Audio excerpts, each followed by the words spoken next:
Welcome back. Today we'll talk about classical and Hellenistic Greece, possibly the most consequential cultures of the entire ancient world. But what really leads up to the classical period? We talked about the archaic Greeks coming out of the Greek Dark Ages to establish a distinct culture. Eventually this evolves into something transformative. But first, let's define some terms. The phrase classical era is a very broad term, distinct from the Greek classical period we'll talk about today.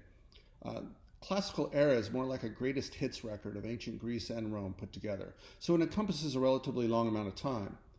The classical era and the concept of humanism are intertwined. So the classical period of Greece and the Roman Republic put together are really what we talk about when we say the classical era. These are the best parts of Greece and Rome, not the entirety of either of those two distinct cultures. Western cultures look back to these periods as its basis for almost ever since. Nearly every ideal of our cultural outlook springs from these two periods. Humanism is the underlying attitude of Greeks as they entered the classical period. We saw it before with Amarna period Egypt and maybe the Minoans, but now it really takes root. Protagoras said, "Man is the measure of all things." Everything's meaning depends on man to measure it. This isn't necessarily as relativist as the book suggests. The focus is on mankind rather than on the gods or anything else.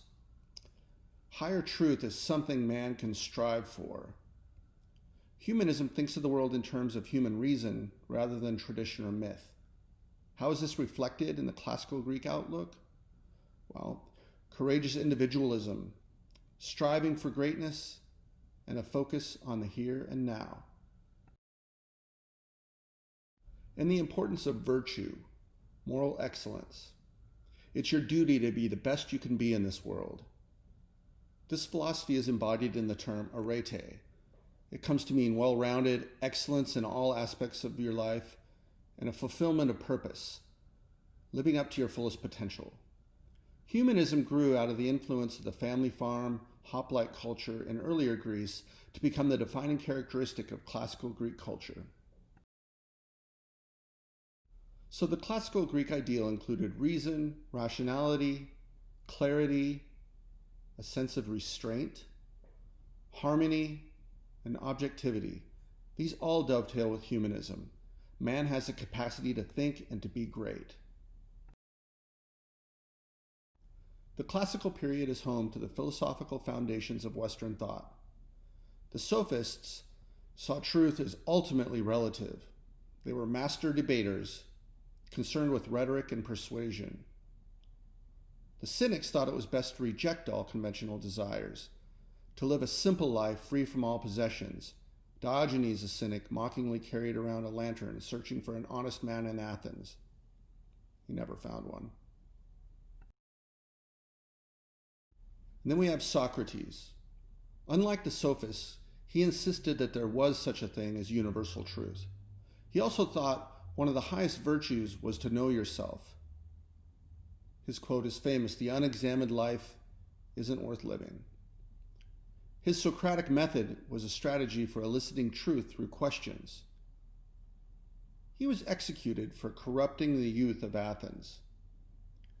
He took it with moral resolve and courage. It was customary in that situation for a condemned person to grovel, admit their guilt, and be spared. But he refused on principle and willingly drank the poison. Jacques-Louis David's painting from the neoclassical period, a long time after this, illustrates his death, with the students at his deathbed begging him to reconsider. One of those students was Plato, Socrates' most important pupil. Plato actually wrote down his ideas. Evidently, Socrates couldn't be bothered. Among Plato's most enduring concepts was his theory of the forms. The realm of ideas is pure and eternal versus the material world, which is corrupt and ephemeral. This had a huge influence on Western religious traditions like Christianity and Islam that followed. The material world isn't the real. It's just an image, a facade. Here's an illustration of his cave allegory. Prisoners are chained all their lives to a wall in a cave. There's a fire lit behind them and a puppet show being performed. The puppeteers cast shadows on the wall in front of the prisoners. Of course, they mistakenly take the shadows as reality. It's all they know. But one day, a prisoner escapes his chains and discovers the true reality. Of course, nobody believes him because they're still chained to the wall. They think he's crazy. Plato's message is this: we think we perceive reality, but really we're like the prisoners in the cave and can perceive only shadows of the whole truth of the universe. You see this concept reflected in contemporary movies like The Matrix. You'd think Plato, being so high-minded, would be an important patron of the burgeoning art scene in Greece at the time. Oh no. Plato mistrusted artists. He called art divine madness because it tried to imitate imperfect manifestations of the truth. But he might have liked the abstract expressionists of the 20th century, but that's for much later in this semester. Aristotle, on the right, was a student of Plato, who was on the left in this Renaissance painting by Raphael. Aristotle was the tutor of Alexander the Great. So imagine that lineage: Socrates, Plato, Aristotle, Alexander. It's crazy. Aristotle emphasized the empirical reality of the senses. He was the father of logic and the first to divide the physical world into specific categories. He saw art as catharsis and said, our souls are lightened by great art. Nothing lacking, nothing in excess. His is the perfect description of classical ideals. The Greeks were not unified politically. Rather, they were organized into city-states, as we've discussed, each with a different political system.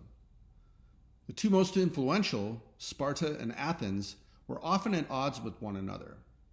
This perpetual conflict opened the door to regional vulnerability to their arch-enemy, the Persians, and later the Macedonians, which were sort of Greek anyway.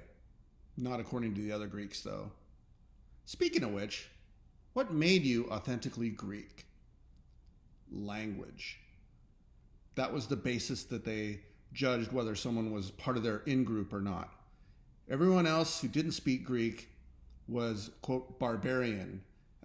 The term barbarian comes from ancient Greek, and bar is the equivalent of blah blah. And so it's kind of racist. They would call everyone who didn't speak Greek blah blahians. It's a derogatory term. Macedonian spoken language was different, but they did use Greek for a written language, so they were kind of Greek. But anyway, let's talk about the Spartans. Sparta was an oligarchy. Only wealthy families were citizens, and the citizens were only about 1/4 of the population. Most of the rest were slaves. So it's similar to the antebellum South in the United States and the plantation system that it had. So consequently, the Spartans were always afraid of an uprising and never wanted to go too far away to fight. But every aspect of their life revolved around the military. Each citizen was a perfect fighting machine. Simplicity, self-discipline, self-denial were all important character traits. And this was from day one. If there was a baby that was born that looked a little weak or sickly, they killed him. Boys were separated from girls right away, and they grew up in military brotherhoods with brutal training all their lives. The rules were strict, but they were encouraged to try to break the rules as long as they didn't get caught, because that would be a sign of cunning and nerve. But if you were caught, watch out. They were punished mercilessly. This was the best army in Greece, bar none. Ironically, women enjoyed significantly more freedom than in other Greek city-states. Athens, the cultural capital of Greece. If Sparta had the strongest army, they had the strongest navy. It turns from aristocracy to democracy by 508 BCE. Athenian democracy was the benchmark of the humanist ideal. People should have a say in how they're governed. It's often disparaged as not real democracy compared to modern notions. True, it was not the same, but in some ways it was much closer to real democracy. Some of the cons: There was little to no participation of women in public life, but even that's somewhat up for debate. They did own slaves, but they worked right alongside them, unlike the Spartans, and often slaves could save up to buy their freedom. How about the pros? It was a much more direct democracy than we have now. Many decisions were made by every citizen in an assembly. More complex issues were decided by representatives chosen by lot. This seems ridiculous at first glance, just choosing at random, like drawing straws. How is that different than voting for a representative? Well, for one thing, there was less corruption because there was no politicking. It was just chosen at random. Some would say we'd be a lot better off in America right now if our leaders were just chosen at random. But the most complex issues were made by a specific representative with expertise who was voted for. They would make the tough decisions, things like strategic military decisions, municipal infrastructure, anything that required specialized knowledge. The Athenian justice system was also democratic. There were no lawyers, no judges, but huge juries, like 500 or more. Members were announced just before the trial so they couldn't be bribed. Both sides would present their case, and the jury decides if they're guilty or not. And if they're guilty, both sides come up with one penalty each, and the jury has to select from those two choices. So that encouraged both sides to be moderate. Let's talk about the stylistic periods of Greek art. These can get a bit confusing, but bear with me. There's the classical period, all three of its iterations, from around 480 to 323 BCE, then the Hellenistic period, from 323 until basically when they all become part of Rome. So for a little historical context, the early classical period starts 480 BCE. It's the climax of the Persian War. The Persians sack Athens and many other city-states, and it looks like they're going to take over all of Greece. Then the Athenian navy steps in and saves the day by destroying the Persian fleet at Salamis. It cuts off the supplies and turns the tide of the war. For the rest of the Persian War, Greece is on the offensive. Athens claims to have contributed most to the victory, but Sparta did more of the heavy lifting early on, and they felt that Athens' navy came along at the very end after the groundwork was laid. Athens then forms the Delian League, sort of like a Greek United Nations, and it's supposed to be a confederation of equals, but it's really more like an Athenian empire in practice. This is because Athens dominated the region under their popular general Pericles. Their city needed rebuilding.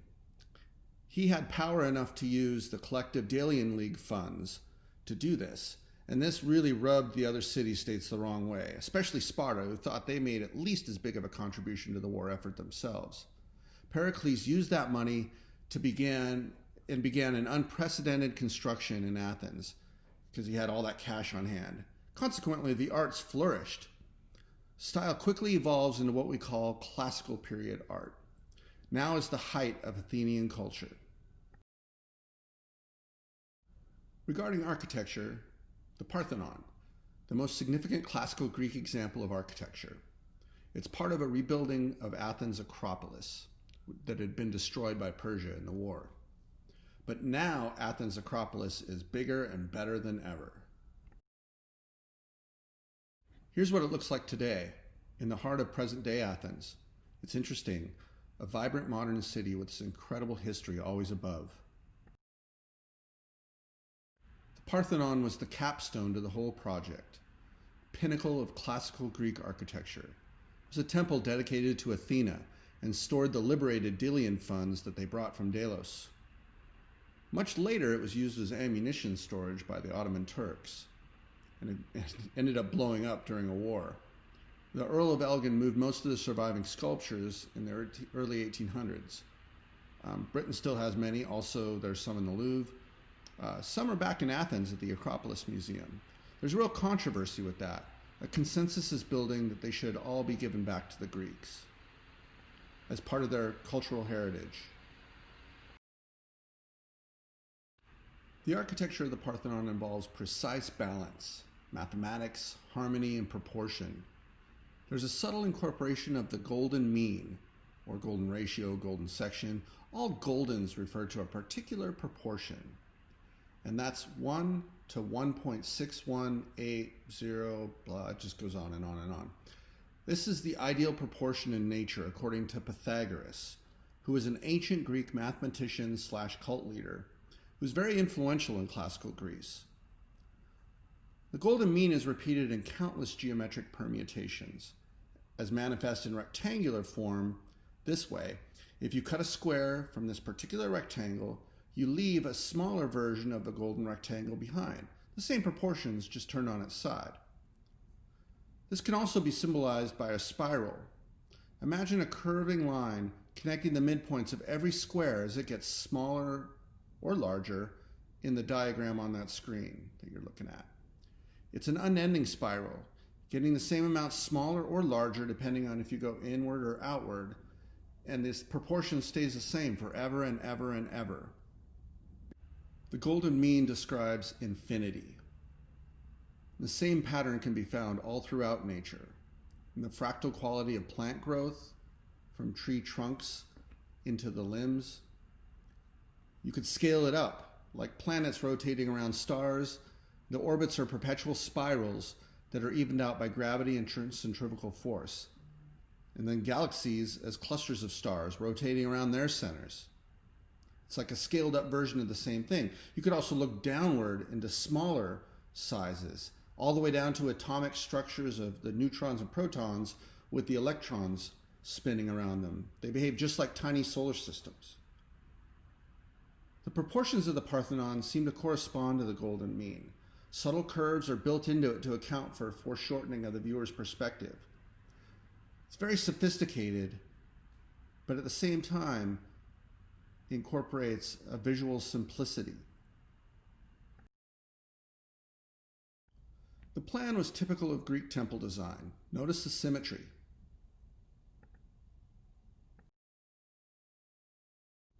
And it was decorated along the edges by frieze and pediment sculpture. The Parthenon housed a massive monument to Athena. This is a reconstruction. It was 40 feet tall, maybe the greatest example of monumental Greek sculpture. It was an offering to the patron goddess of Athens. Here's a recreation of the Parthenon that you can actually see in Nashville, Tennessee. Nashville's slogan is the Athens of the South.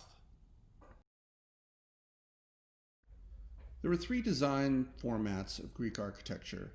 These are distinct styles that varied by region and time period, mostly differentiated by their columns and capitals. The Doric order involved a plain capital with no base. The Ionic order had a spiral capital and a subtle stepped base. The Corinthian order was the most complicated of all, with the acanthus leaves carved into the capital and a stepped base.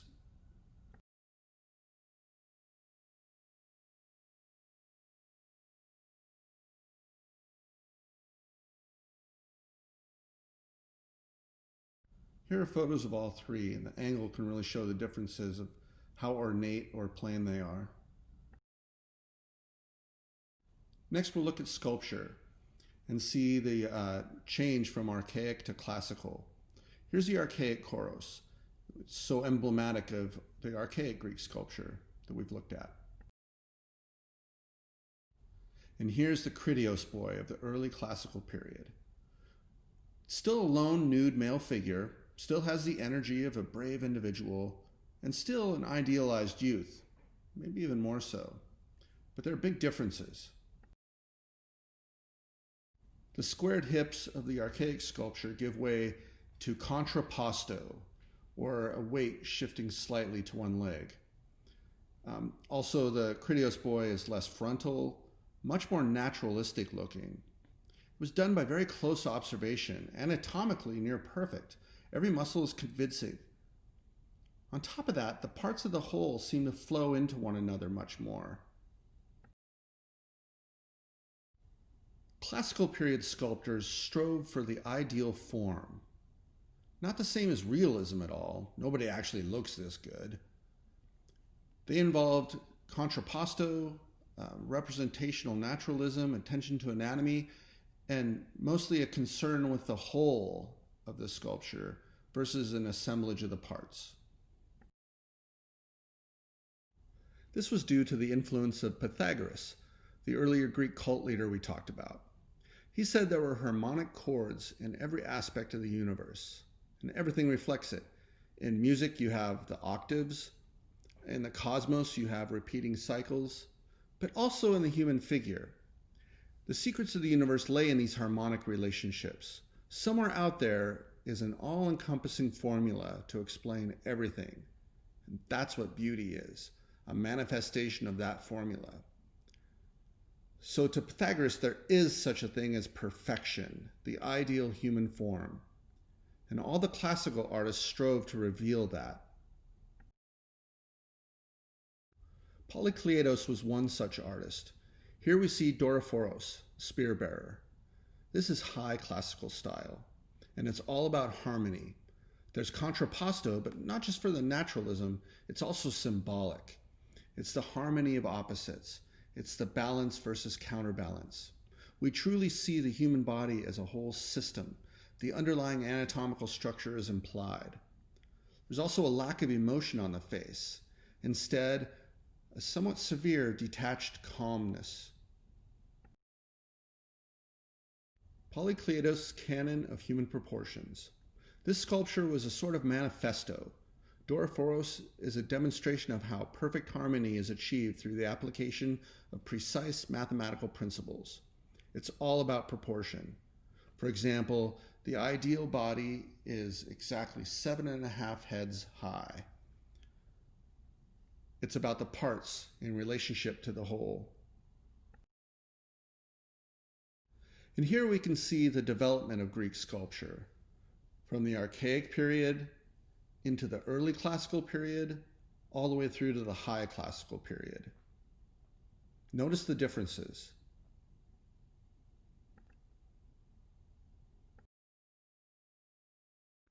But with the late classical and Hellenistic periods, things get real in more ways than one.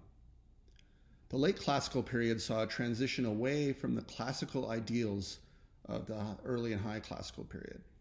In some ways, it's ironic, but late classical period was anti-classical in response to the huge cultural changes going on. Bit of historical context.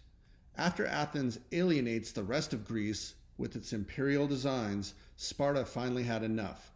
This ushered in the Peloponnesian Wars, terrible bloody series of conflicts, with large-scale atrocities for the first time amongst the Greeks, where old taboos were broken and whole cities were destroyed. Sparta and their friends get help from their old enemy, Persia. In 404 BCE, Sparta is victorious. Athens is defeated, it loses its political influence on Greece. But Sparta's not big on the whole culture thing, so Athens is still the cultural center of the Greek world. Sparta also isn't too keen on running a large empire. They needed to stay close to home where they could keep an eye on their slaves, as you might remember. So Athens eventually regains its freedom, but things would never be the same. The Golden Age is over. In fact, the whole Greek economy is in ruins from the war. They were vulnerable. Eventually, all the Greek city-states are taken over by the Macedonians, a sort of Greek kingdom from the north. Philip of Macedon unifies, quotes, unifies the whole region, then gets assassinated. His son takes over, and the rest is history. His son, of course, was Alexander the Great, a huge personality. It was suggested that his father was really Zeus. Alexander was maybe the greatest general of all time. As a child, he was a pupil to Aristotle, we talked about, who instilled Greek ideals into him. The tuition that he paid was Philip rebuilding Aristotle's city that Philip himself had destroyed. Alexander was known for reckless abandon on the battlefield. Consequently, his soldiers loved him. This is the Battle of Issus, a large Hellenistic panel painting. It depicts an important battle near the beginning of Alexander's conquest versus Darius III, the great Persian emperor. Persia was the largest empire the known world had ever seen at this point, but the Macedonian army routs them. Alexander leads a decisive charge on his childhood horse that only he could break as a 10-year-old. Everything about this guy's life is legendary. Here he is, no helmet, with reckless abandon. This made his soldiers crazy with admiration and loyalty. Imagine a modern-day head of state acting that way. Evidently, Alexander didn't have bone spurs. But this is rare. It's a painting. We see little remaining painting from any Greek period. It just hasn't lasted through the centuries the way their sculpture has, thanks to the later Romans who preserved and copied them. Actually, this is a large mosaic, probably a copy of a panel painting. But it hints at how Greek painting likely mirrored the developments in its sculpture. And there was unprecedented naturalism, like in classical sculpture. There's foreshortening, a three-quarter view of the charging horse. In fact, we see foreshortening all around it. There's a concern for light and shadow. You can even see cast shadows on the ground. Even the reflections are included. Look at the shield in the middle lower section. This painting becomes a window, looking onto a scene with convincing illusionistic depth. Later on in the Renaissance, artists will be obsessed with this kind of illusion of depth. But it also reflects the changing Greek style as well. There's a furious sense of movement. That's not classical. A ton of complexity in the composition versus the simplicity and harmony of a classical sensibility. There's a complex narrative too. An overt narrative was decried in the classical period of Greek art. Because of the complexity of the imagery is kind of unclear. That's also not classical. But perhaps most of all, it has a psychological intensity, which is really the antithesis of classical period art. See the animated looks on the faces, the pathetic look on Darius as he retreats. All of these changes indicate a transition in Greek art that corresponds to the massive changes in Greek society that happened at this point. This is Aphrodite of Knidos by Praxiteles, the most important late classical sculptor. It was a controversial piece. It was meant for the city of Kos, but they rejected it as obscene. Well, why was it considered obscene? Well, we've seen lots of nude sculptures, but this is a woman. And not just a woman, it's a goddess. Nude slaves and prostitutes, not a huge deal, but this? There were also rumors that the model was a prostitute, which made it even more controversial.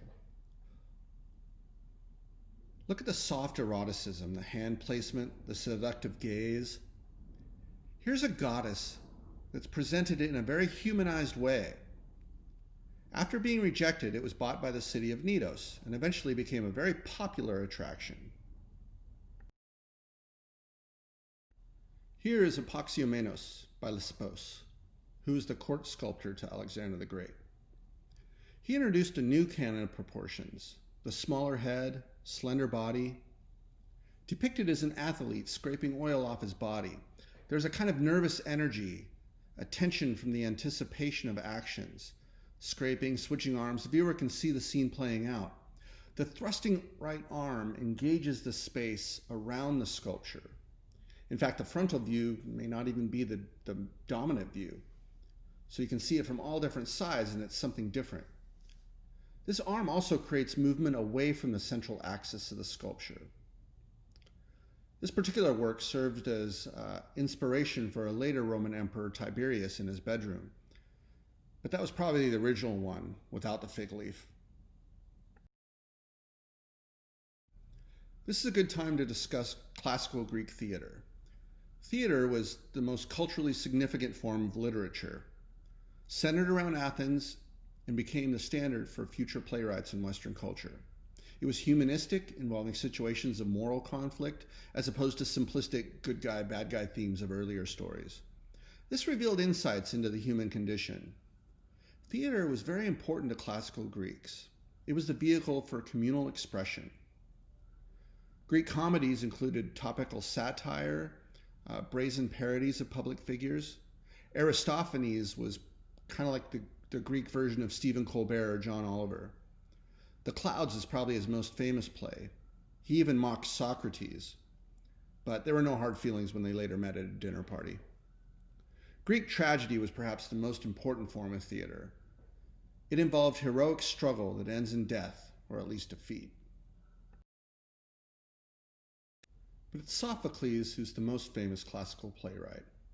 Perhaps his most important play was Oedipus Rex. Its theme, you can't escape fate. Oedipus hears a prophecy that he would grow up to kill his father and sleep with his mother. So he leaves town as a young man to avoid that awful fate. Little does he know that he was actually born in Thebes, which is where he went. He didn't know this, but he had been left for dead at birth and was found by a prominent family of another town. Does that sound familiar? It's complicated. Anyway, he ends up unknowingly killing his real dad, who was the king of Thebes. Then he hooks up, also unknowingly, with his mom and becomes king himself, after solving a particularly perplexing riddle. Eventually he figures out what he did and gouges out his eyes in horror. Sorry if I spoiled the ending for you. Next we'll talk about the Hellenistic period. Turns out Alexander is a hard-drinking, all-around badass with a violent temper, but he's also deeply philosophical and obsessed with Homeric ideals of honor and glory. He's ultra-charismatic as a leader. He amasses a vast empire all the way to India. This spreads Greek culture far and wide. He establishes Greek cities and colonies. Previously distant cultures now intermingle with one another. The Greek influence that spreads goes all through the Middle East, Egypt, Persia, and India. Hella is the Greek word for Greek. So Hellenism refers to that spreading of Greek culture that Alexander laid the groundwork for. Eventually, after years and years of campaigning, his troops finally say enough is enough. While regrouping in Babylon, he dies at 32 years old. Was it fever or alcohol poisoning? His binges were legendary. Or a drug overdose, or a broken heart, nobody knows for sure. On his deathbed, he's asked who should inherit his empire. And this is one of history's most famous quotes and biggest mistakes. This one line is the cause of a whole lot of bloodshed. He replies, according to legend, the strongest. In hindsight, I wonder if he would have changed his answer, but maybe not. He was like that. His death in 323 BCE marks the beginning of the Hellenistic period. His empire is split among generals and quickly devolves into separate large kingdoms. Here are some features of Hellenistic style in art. Try to think of all the ways it's in contrast to classicism. Often highly technical, almost in a show-off way, as if the art object or the artist's skill is what's important rather than the perfection or beauty of the art itself. Multiple ethnic and social backgrounds are depicted. There's unbridled passion, emotion coming unhinged. It was dramatic, or melodramatic, to the classicist anyway. It involved the interaction of figures often. It also involved movement, eroticism, drunkenness, dream imagery, and maybe most unlike its classical predecessor, gross human imperfections. This was realism, not idealism. We see things like old age, beaten down bodies, suffering, lust, drunkenness, revenge.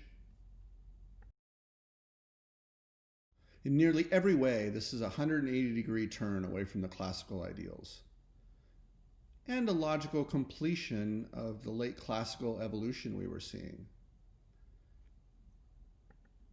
Nevertheless, this is in every way anti-classical. But to some eyes, it's also a lot more exciting and compelling in its embrace of the human condition and the inherent imperfection of being human. Here's Dying Gaul. Pergamon was a Greek city far away from Greece. The statue depicts a barbarian from over the Alps. You know he's a barbarian because of the mustache. Strong human emotions permeate this sculpture. There's suffering and death. The warrior is bleeding to death from a chest wound. and it's not idealized. There's intense pathos, but there is technical virtuosity. We see the intricate hair, you can almost feel the texture, and this facial expression of pain, and the anatomy that's almost exact and real rather than idealized. Compare this to the archaic pediment sculpture we saw so long ago.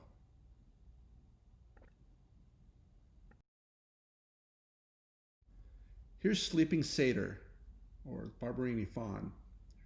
On display is blatant sexuality. His genitals are not only exposed but emphasized, and it shows the altered consciousness of a dream world. He is drunkenly passed out, lost in sleep. Compare this to the clarity and reason of classical sensibilities. Old Market Woman especially typifies Hellenistic realism versus classical idealism. Realism meant social realism too. We see poverty in old age. We also see a skillful depiction of gravity. Notice the sagging breasts, the back all stooped over, the weight of the basket pulling down on this poor old woman. Even her clothing seems heavy. This is also symbolic weight. It's an illustration of the struggle and strife that's inherent to the human condition. And it reflects the different social climate of the time. All stratas interacted in daily life.